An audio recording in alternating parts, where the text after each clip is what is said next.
Good evening, everyone. I'm David Johnson of Transform Ed Consulting. I'd like to welcome you to our live chat.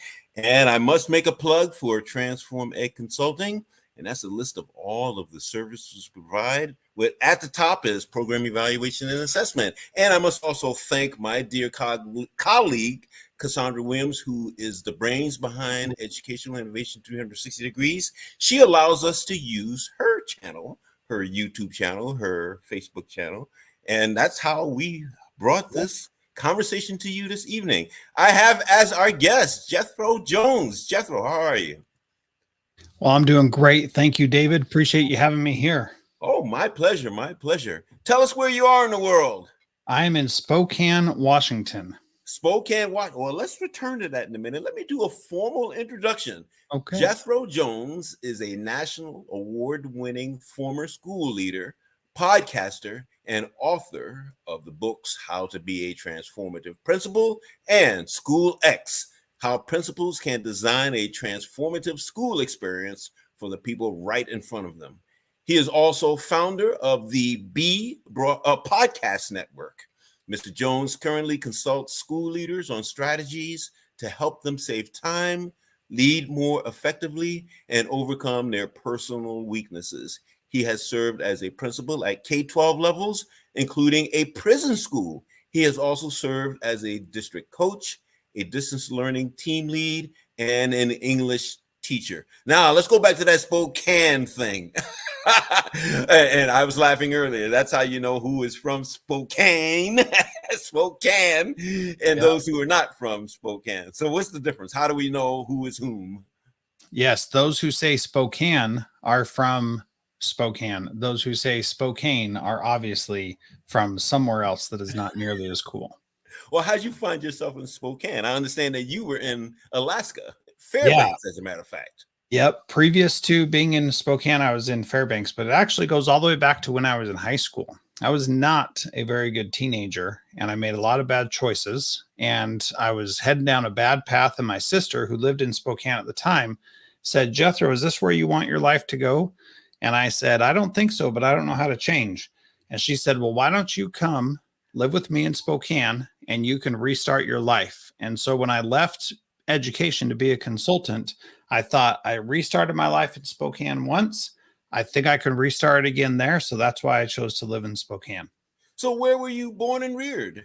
Born in Salt Lake City, Utah, and grew up in San Diego, California, and then moved to Sacramento, California. And that's where I started making lots of bad choices. Oh, I understand. So you've lived a lot of places. And in addition to that, you've done a variety of things. As I was putting together your flyer, I saw that you're currently doing like 4 or 5 different things. What are those 4 or 5 things that you're doing? Yeah, well, you mentioned a couple of them, the author piece and the podcasting piece. And so what I do now, I break it up into the 3 C's. I'm either coaching, creating, or clarifying. And so those are the 3 things that I do. So the coaching consists of coaching school leaders, what we're going to talk about tonight, of overcoming these saboteurs that we all have within us.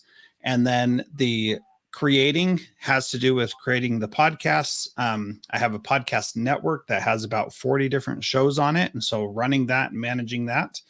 And then the clarifying piece, that's whatever I do that doesn't fit into those other categories. And so I do a lot of stuff around artificial intelligence and training people about that. That goes into the clarifying. I like to find simple solutions to complex problems. Well, you've worked as an administrator. What was your teaching area? Language arts. And so, language arts. Yep. And I think that's a terrible name for it. I think English is a terrible name for it as well. It really should be called communication, because that's how I approached it. And if I taught it with the perspective of, if I can teach kids to communicate effectively, which includes receiving communication and giving communication, then they're going to find success. And so speaking, reading, and writing, those all tie into how we communicate, and they're all essential for us to be able to live effective, full lives. Well, tell us about your books. I'm curious, how did you decide on a title, School X? What is School X? Yeah, so in the computer world, UX is the abbreviation for user experience, and how people who are using software tools experience those things. So Facebook and Google and LinkedIn, they all spend a considerable amount of money trying to make sure that the user experience is valuable. And so I took that idea of the experience and I called it School X. And it wasn't appropriate to call it SX because it was too close to just sex. So I called it School X to talk about school experience. And so in that book, I talk about redesigning your school for yourself as the administrator, for your teachers, for the students, and for the community at large. I see. Well, tell us a little bit about working in a prison school. How did you find yourself there? That was just an opportunity that came up in Fairbanks that I was at the district office, and somebody who was over the prison schools took a job somewhere else halfway through the year, and they approached me and asked if I would take that school over for the rest of the year. And I did, and I was very grateful that I was able to, because it gave me a great perspective on educating some of the kids who are the most vulnerable, because they're locked up literally behind bars before they turn 18. And it was just really fascinating meeting these kids, getting to know them and see that they still had dreams and hopes for the future. And in my opinion, education is the way to help them get out of the current situation that they're in. And so I think it's really powerful what we can do. And I enjoyed that time. And I learned a lot, and it definitely humbled me about the circumstances that some people face, and how we still need to have compassion and love for people, even when they've made really bad decisions. And we do still need to give them a second chance, especially when they're kids. Well, Jethro, given the experiences you've had, the lived experiences you have had, you must be an expert on how to eliminate stress. So let's dig in. Our topic is how to eliminate stress in 10 seconds. And you say that we must build 3 core muscles. So where would you like to start, sir? Well, let's start with the things that cause us stress, because this is the problem that all of us face. We all have stress in our lives, and the stress comes from the saboteurs that we develop as we grow up. We all develop them when we're kids, and they're a natural part of life. And the saboteur's original job is to protect us from harm. And what they end up doing is they say, I'm going to protect you and keep bad things from happening to you. And what they end up doing is perpetuating bad things happening to us. And they don't actually save us the trouble that they think, or that we think they're going to. Would you further explain the saboteur, interceptor? Would that be, what do we call those? Instinctual responses? Yeah, a lot of it is instinctual responses. Shirzad Chamine, who's a Stanford lecturer, he did the research on this and broke it down to these 10 core saboteurs. The first one is the judge, and everybody has a judge inside that says, you're not doing this right, you're not good enough, here's where your problem is. We all have that. That's very natural, and it stinks, but it exists. But then whenever the judge comes, the judge brings along some different saboteur to ruin your life. And these different saboteurs, there are 9 others. And so what I'll do briefly is I'll just explain the 9, and then we can cherry pick a couple of them that we want to talk about. So the first is the avoider, and that avoider just seeks to avoid things that are unpleasant. And the next one is the controller, and it seeks to control every aspect of every situation. The hyperachiever finds value and meaning in achievement rather than in other things. And with each of these, they're trying to either avoid or chase after something. And the hyperachiever is a really good one, because once you get that principal of the year or whatever designation that says you're amazing, as soon as you get it, you know what happens, David. You want the next thing, right? And you never are happy with what you've got. The next one is hyper rational, where everything is logical and it's all about process, and it's just taken too far. Another one is hypervigilant, where you are excessively worrying about what could go wrong. And the next one is one that we in education really struggle with, which is the pleaser, that we seek value in making others comfortable. And that, again, is taken too far. The next one is restless. There's just three more, and I'll share them real quick, and then we can talk about them. The restless thinks that everywhere else is better than right here. And if we go somewhere else, we'll find something better.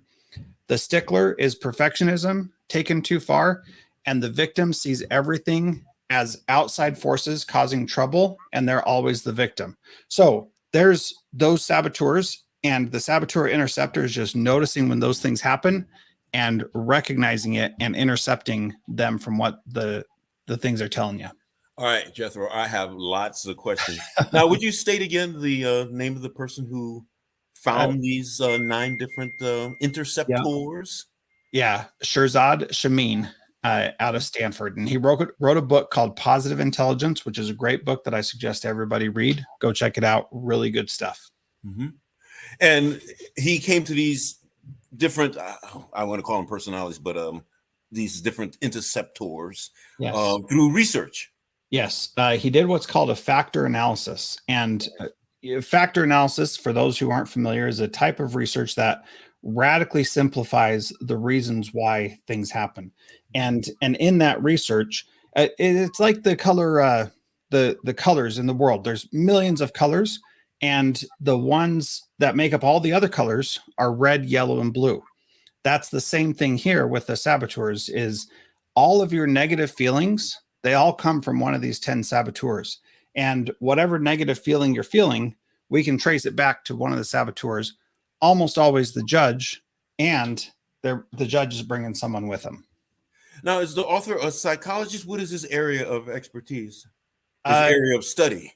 Yeah, so he blends neuropsychology, performance psychology, positive behavioral sciences, and cognitive behavioral sciences together to create positive intelligence. And so he's been a CEO, he's been a coach himself, and done a lot of different things. And so I think he would eschew I'm pigeonholed into one arena, but I think most people would say psychology is where he would be, but I don't think he would go for that. Mm-hmm. Now, in one of my degree programs, and then we know Freud has 3 different categorizations he said comprise our personalities.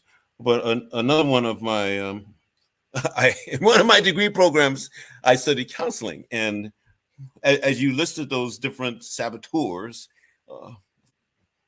I can't remember who created these or who came to this conclusion, but he says each of us has a parent, an adult, and a child within us.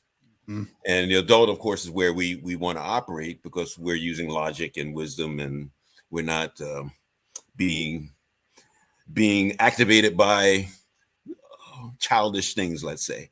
And your judge in this case would be the adult who is making judgments about what you are doing and being perhaps overly critical about the things that you do. So, and since you bring that up, David, I think this is a good place to mention also, this is what I love about Shirzad's approach, is that you nailed it, that whatever other things you have going on in your life, whatever schemas or frameworks you have, even for spiritual belief, the sage and saboteur approach fits into those because it can represent all those different things. And so you mentioned the parent, the adult, and the child. The sage would be the adult, the rational, not too rational, but the rational and appropriate, and this is what you should do, the wise person. That is the sage in Shirzad's work. In a spiritual sense, God and whatever you believe of God is the sage, and the devil is the saboteurs. And that's the beauty of this, is that it works with so many different schemas and belief systems. I think that it's really powerful to help people see how they can overcome it. And it gives language that, especially in education, where we can't always use that spiritual language, we can bring this in and say, this is what it looks like. So, in a sense, we could take these different theories or different philosophies regarding our personality makeup, the makeup of our personalities, and put them in a table and match those up by the different schema. Yes. Uh-huh. Which is really fascinating to do. And when I'm working with people and they have a different schema than me, then we just switch to using language that makes sense to them. And that's the beauty of this, is that these are universal truths that we can all understand and appreciate. And once you understand what's going on, then you start implementing the other tools that we're going to talk about here in a second, I'm sure, to figure out what your next steps are and how to overcome this, including eliminating stress in just 10 seconds. Now, this might not fit, but you might be familiar with, and the terminology has changed over the years. But at one time, people spoke of situational leadership, meaning that you would change your leadership style to fit the needs of your followers, so to speak. So, in the case of the saboteur interceptor, do we have the power to move through those 9 different styles, personalities, or does it happen on its own? Well, it's easiest to think of them as dichotomies. And so where the saboteurs are, the sage cannot be. And what the sage is the wise, rational adult, as you mentioned, or godlike figure, or where wisdom comes from. And the sage perspective will tell you that everything that happens can be turned into a gift or an opportunity. And this is key, because no matter what you're going through, no matter how hard it is, if you believe that that can be turned into a gift or an opportunity, you can find the positive in it. And so, to answer your question specifically, these 10 saboteurs are going to be over here, and you can move away from the saboteurs and into the sage whenever you feel like you need to. Whenever the saboteurs are overcoming you, you can move into the sage. And that is the key to the third step, which is self-command, which is being in control of yourself. Okay. You might be, we might get to this later, and so cut me off if I'm getting at it too soon. But speaking of the saboteurs and all that is involved with the saboteur, and then the dichotomy that you explained, how do you use this to work with principals and educators in general? Yeah. So anytime a principal or an educator is upset about something, it is almost always because of the judge and one of the other saboteurs. Because the sage doesn't need to get upset, because the sage understands that this is a gift and an opportunity. And so there's no point in being mad. So all the negative feelings that we experience come from one of the saboteurs. All of the positive, healthy feelings we experience, they all come from the sage. And so the idea is, how do you be in the sage brain as much as you possibly can? That's really what we're going for. And that's the whole key to everything, is being in the sage. So when difficult things happen and you're disappointed because of whatever, that's the judge and one of the other saboteurs causing a problem. That's all that is. And the beauty of that is that when you can step away and say, oh, that's the judge and the hyperachiever making me feel that way. I didn't get this job of principal, or I didn't get this job of assistant superintendent. The judge is going to come in and say, you're not good enough. You can't do this work. That's why they didn't pick you. And the sage is going to say, I still have more to give in this situation. This is a gift that I get to stay where I'm at and continue to serve and support others. What a wonderful opportunity. And this will just prepare me even better for when I do take that assistant superintendent position. And that's the beauty of what the sage brings, is clarity, awareness, creativity, focus, being able to take action, feeling confident. That all matters a lot.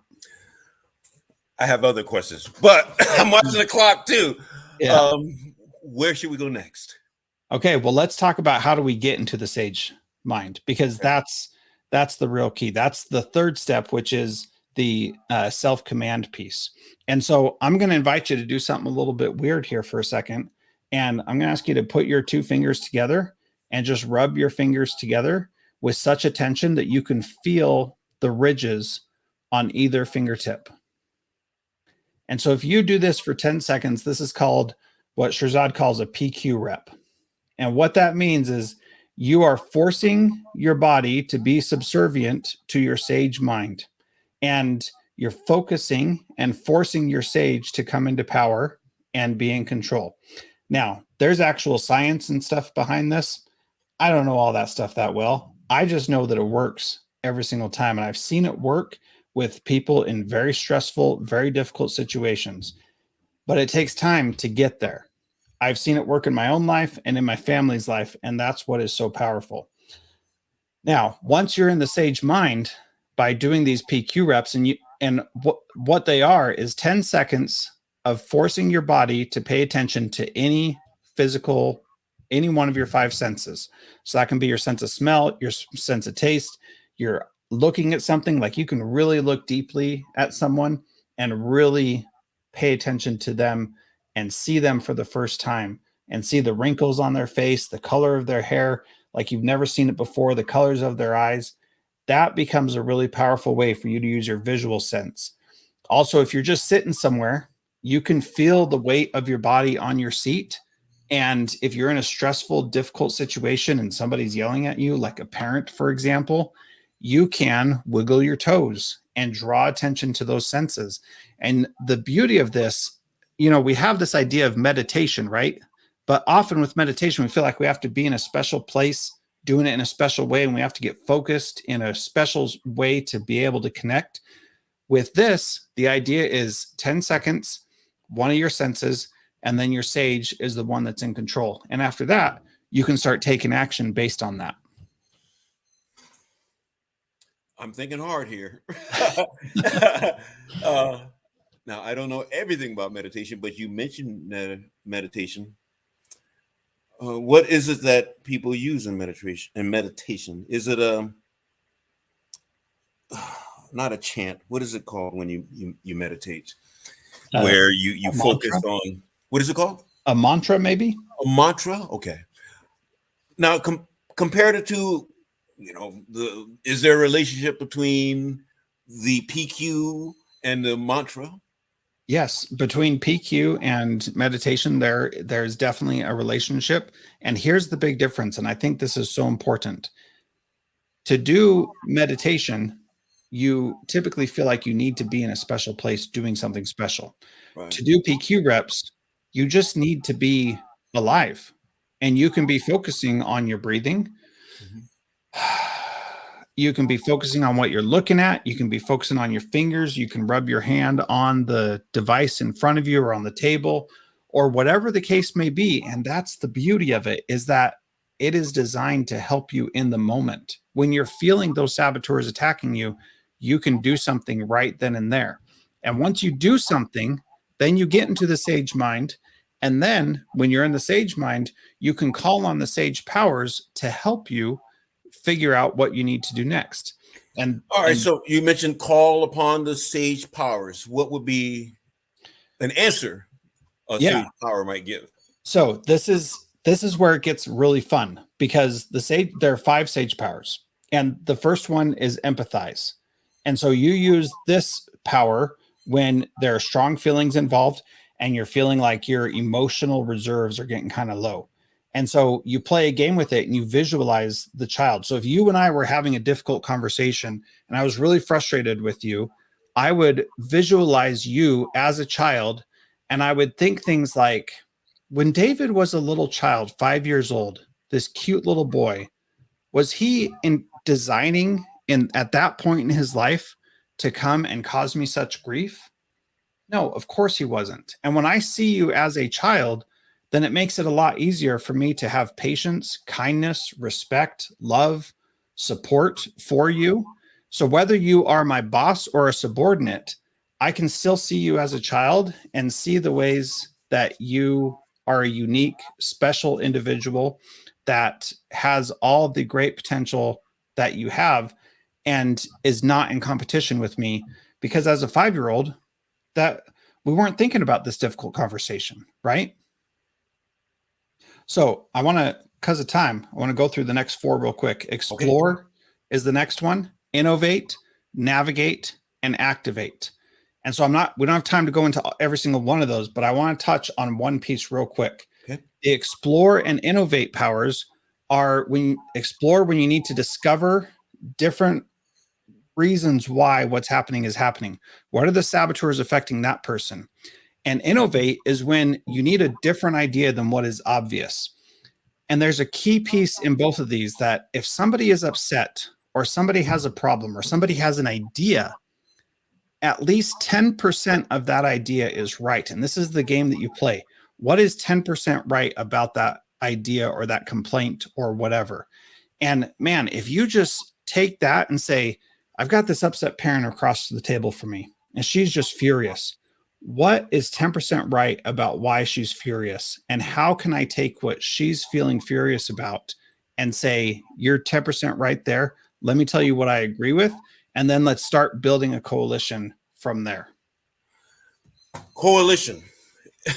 I'm reminded of, well, what is the book? Getting to Yes. Yeah. And I'm also reminded of the peace talks during the Vietnam War, where they battled over the type of table to have. So when you say coalition, do you mean going on their side of the table? What do you mean by building a coalition with an angry parent? I mean, starting at 10% and saying somewhere in there, I agree with 10% of what they're saying. And no matter how much you're diametrically opposed to somebody, you can usually find 10% that you can get on board with. For me, in that situation, we both want what's right for the kid. We can start there. Your idea of what's right for the kid is different from my idea of what's right for the kid, but we both want what's right. So we can start with that common ground, and then we can move from there. Maybe that means you're going to come over to my side of the table. Maybe that means I'm going to go over to your side of the table, but we're going to start there with what's 10% right. And then we're going to work together to come back to where we are more in agreement. And we can still agree to disagree, and we can still have conflict and problems, but this at least gets us to where we can start being somewhere along the same lines.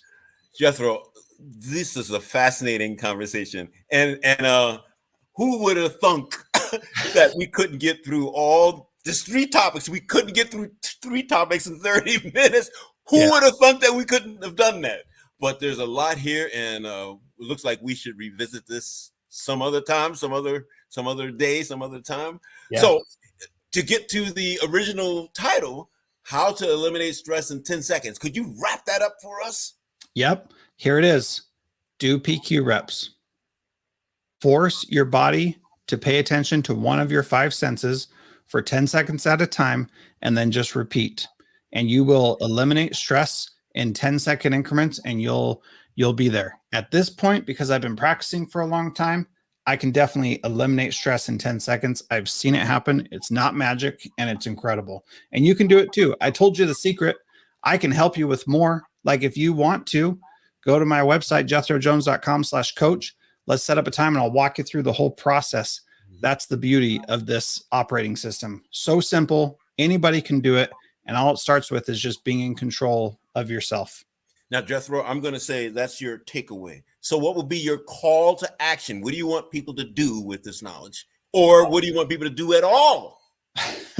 Well, number one, I want you to start focusing on your 5 senses when you're feeling stressed. Number 2, I want to help you with that. So jethrojones.com/coach. Let's set up a time and let's talk about it and see how I can help you personally. And how can people contact you when they want to know more? On all the socials, I'm Jethro Jones. And so I'm pretty easy to find. Even my phone number, 8017-JETHRO. You can call me. I'll answer. Well, great. It was wonderful having you as a guest here. Jethro Jones is a national award-winning former school leader, podcaster, and author of the book, How to Be a Transformative Principal, and SchoolX, How Principals Can Design a Transformative School Experience for the people right in front of us. You have a wealth of knowledge, and I look forward to speaking with you again. Thank you for being our guest tonight, and thank you to our audience for tuning in, and I look forward to seeing you all again in the next time.